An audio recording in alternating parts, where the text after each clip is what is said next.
I was trained as a physicist and an electronics engineer, electrical engineer. I've been designing products for all my life, little gadgets to large industrial products. So I thought that is what my life is going to be, as an engineer, as a design engineer, working for somebody else all the time. I never thought of entrepreneurship as a path in my life. So I always thought of entrepreneurs as someone who were born that way, or worse, someone got an MBA degree, no offense. Well, truth be told, I have to thank my previous boss, who sent me out for an entrepreneurial management program when I was working as a design engineer for him. I was so inspired by what I saw there. I came back and quit my job. I know it's bad investment. And I started my company the next week with everything I had in my savings account and by refinancing my home. And this is when I had 2 children, 1 and 4, the ages 1 and 4. So I told, before I started, of course, I talked to my wife, said, there's a good chance we may go bankrupt. So we lose our house and car and everything. But I think I have marketable skills that I can, build back up. And before these kids get to college, I'll be able to do something. So, you don't want to fight 2 wars at the same time. And I got her permission. And that is how I started up. So the question is, if I, under those conditions, under those restrictions in my life, if I could start up an entrepreneurial line in my life, what is stopping others from doing it? Can we inspire and encourage or train students to start up their own companies, especially when they don't have any social constraints? So this is the larger question I was dealing with. So question is, why entrepreneurs? Why does the world need entrepreneurs? They primarily solve 3 problems. One is they solve some societal problem, of course gainfully so, and they create wealth, and they create wealth for themselves and a few people around them. But the largest thing that they do, they create a whole lot more jobs for a much larger crowd, larger population. And this is what I want to focus on, creation of jobs. If you look at the population of developing countries, it's pretty young. So India has, the population of India has a median age of 27. That means half the people in India are 27 or younger, which is about 600 million people, which is twice the total population of the United States. And India needs to create 1 million new jobs every month. This is not some replacement jobs or retirement. You're talking about brand new positions. So how can a country, how can a government deal with this? So can corporations do that? Can governments do that?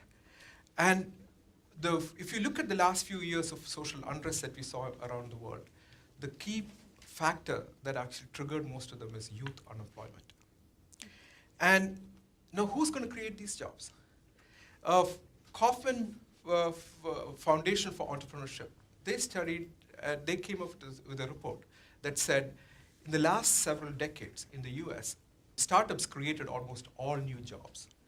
Established companies were negative job creators.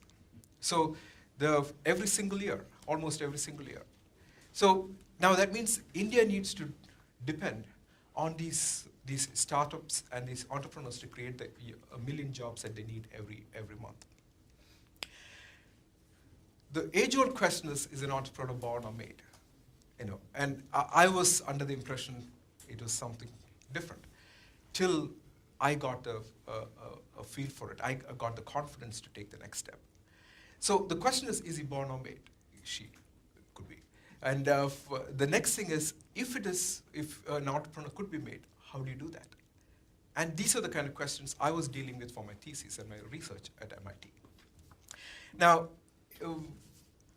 what you would realize is that the population that you talked about are underutilized. They could be, if you can train them, they could be entrepreneurs creating jobs in future. I found there are 3 major factors that actually make an entrepreneur. One is empathy. Empathy is the ability to connect with customers, with the people that you're developing solutions for. Second is creating things. That means if you have an idea, unless you make it into an object, it could be a physical product or a computer code or logical process, it stays an idea. You need to have the training in creating and making things. It's like you need to master the craft of making things before you can make the art of innovation. And the third part, very important, is the self-efficacy.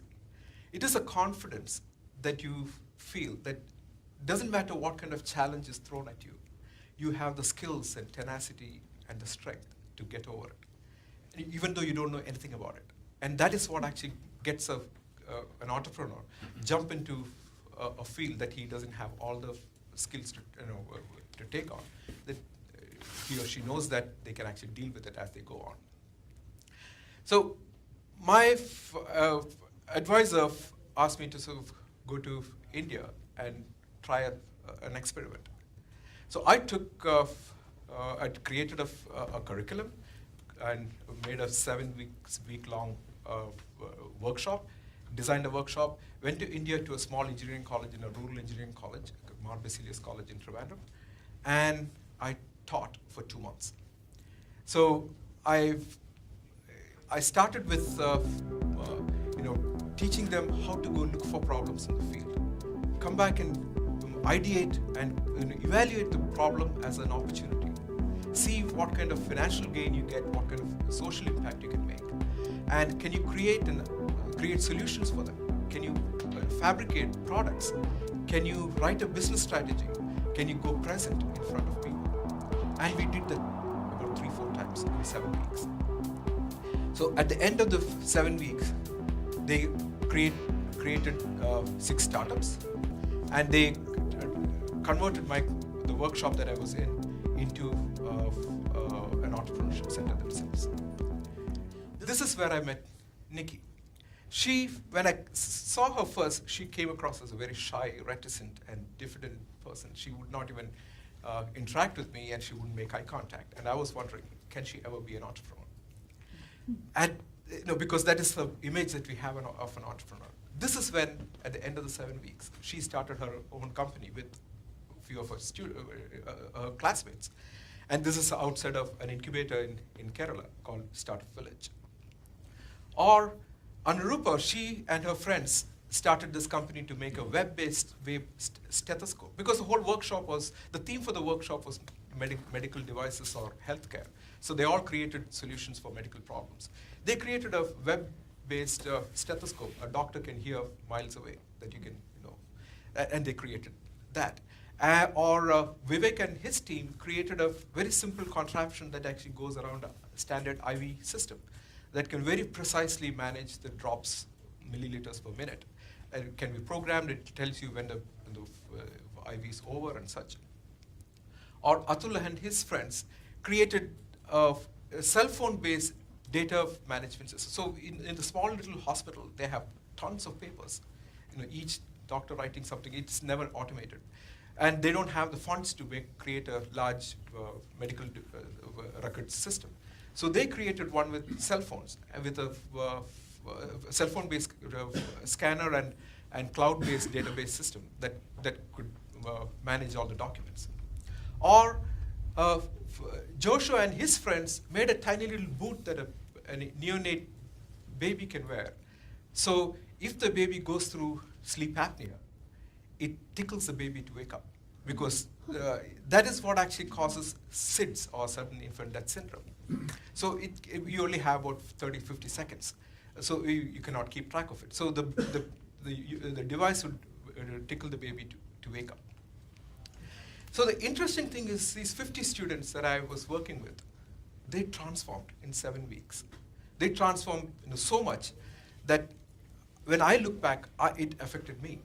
Because what started off as a graduate thesis, it became my life mission now. My goal is to create 1,000 entrepreneurs in the next 3 years. I think we can do that. I think we have a framework to inspire and train these students.